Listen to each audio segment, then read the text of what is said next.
Hi everyone, Mickey from Figma here with another Figma tip. The Scroll To feature is a quick and easy way to create map interactions when prototyping in Figma.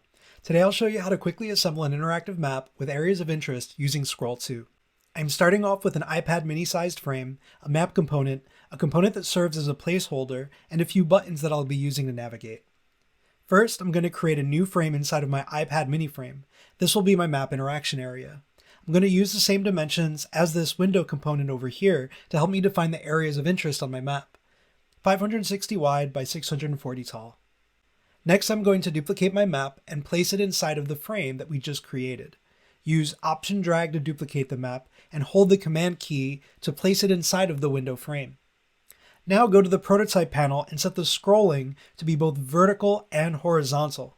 Hit play to test that this works in prototype mode. Next, I'm going to set some target areas.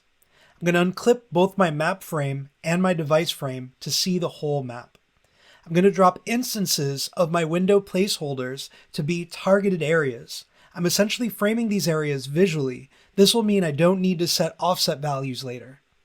Be sure you name them so you can easily set them when prototyping. Once these are in, I can hide the frame by dialing down the opacity on the main component here.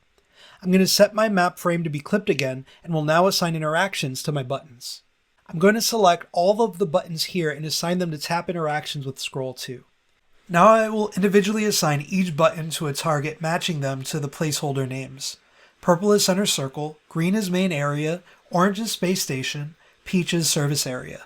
Now select all of the buttons to edit their transitions to animate, ease in out, and 800 milliseconds.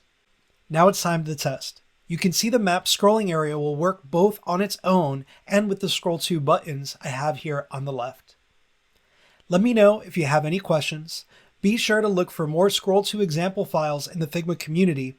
I hope you have a great day and happy prototyping.